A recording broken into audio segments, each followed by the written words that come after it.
Assalamualaikum warahmatullahi wabarakatuh. Perkenalkan, nama saya Titin Sumarni dari kelas PIAUD 2A. Di sini saya akan menjelaskan materi psikologi pendidikan yang berjudul aliran-aliran psikologi pendidikan dan cara mengaplikasikannya dalam proses pembelajaran dan pendidikan. Baiklah, saya mulai ya. Pendidikan adalah proses kompleks yang melibatkan interaksi antara guru, siswa, materi pembelajaran, dan lingkungan belajar. Psikologi pendidikan hadir untuk memberikan wawasan yang mendalam tentang bagaimana individu belajar, mengajar, dan berkembang di dalam konteks pendidikan. Berbagai aliran dalam psikologi pendidikan memberikan kerangka-kerangka kerja yang berbeda untuk memahami aspek-aspek penting dalam proses pendidikan. Pembahasan yang akan kita bahas ada 3, yaitu 1. Apa saja aliran psikologi pendidikan? 2. Bagaimana cara mengaplikasikan aliran psikologi dalam proses pendidikan? 3. Bagaimana cara mengaplikasikan aliran psikologi dalam proses pembelajaran? Apa saja aliran-aliran psikologi? Yaitu aliran humanisme, merupakan aliran yang menekankan pada kebebasan individu dan interaksi dengan lingkungannya. Dalam pembelajaran di sini, proses pembelajaran berorientasi pada siswa dan peran guru adalah sebagai fasilitator, yaitu memfasilitasi belajar peserta didik. 2. Aliran behavioristik merupakan aliran yang memiliki orientasi pengelolaan kondisi belajar untuk memahami perilaku peserta didik atau learner. Oleh karenanya, pada aliran ini perlu dilakukan pengamatan terhadap perubahan perilaku belajar. Perubahan perilaku siswa merupakan akibat dari adanya stimulus dan respon. Yang ketiga, aliran konstruktivisme merupakan aliran yang menggunakan belajar dengan pengalaman yang konkret, kontekstual, dan bermakna. Dalam aliran ini, peserta didik berpikir sendiri untuk memaknai suatu peristiwa, berpikir kolaboratif untuk berbagi makna atas peristiwa, serta menghubungkan pengalaman awal dengan peristiwa. Yang keempat adalah aliran kontipisme, merupakan aliran yang memiliki orientasi terhadap perubahan struktur kognitif peserta didik. Dalam aliran ini, tingkat perkembangan berpikir siswa dipengaruhi oleh beberapa hal, diantaranya yaitu 1. Kematangan intelektual, 2. Interaksi dengan lingkungan, 3. Transmisi sosial atau belajar dari orang lain. Aliran sibernetik merupakan aliran yang mencetuskan pembelajaran online. Aliran ini cirinya adalah menggunakan manusia sebagai pemproses informasi dan membuat respon yang aktif. Masuk pembahasan yang kedua, yaitu mengaplikasikan aliran psikologi dalam proses pendidikan. 1. Pengenalan kebutuhan individu.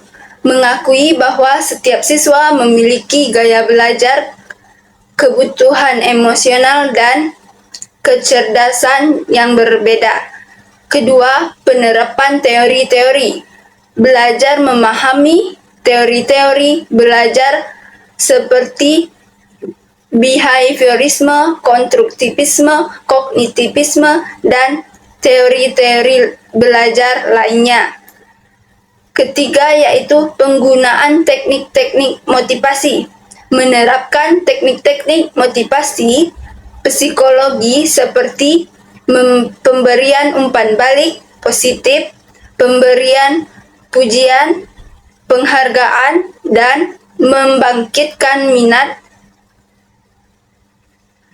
Pemberian umpan balik yang efektif memberikan umpan balik yang konstruktif dan terarah kepada siswa untuk membantu mereka penanganan kebutuhan khusus, mengakomodasi siswa dengan kebutuhan khusus seperti disabilitas, kesulitan belajar, atau kondisi emosional dengan strategi yang sesuai berdasarkan prinsip-prinsip psikologi. Yang ketiga pembahasannya yaitu mengaplikasikan aliran psikologi dalam proses pembelajaran. Mengaplikasikan aliran psikologi dalam proses pembelajaran adalah suatu pendekatan yang berorientasi pada pemahaman yang mendalam tentang konsep psikologis dan perkembangan individu. Ini melibatkan penggunaan berbagai pendekatan psikologi yang telah dikembangkan oleh para ahli untuk membantu memahami bagaimana siswa belajar, yaitu pertama yaitu aliran behaviorisme. Guru bisa menggunakan penguatan positif seperti pujian atau penghargaan untuk perilaku yang diinginkan, serta penguatan negatif seperti konsekuensi logis untuk perilaku yang tidak diinginkan.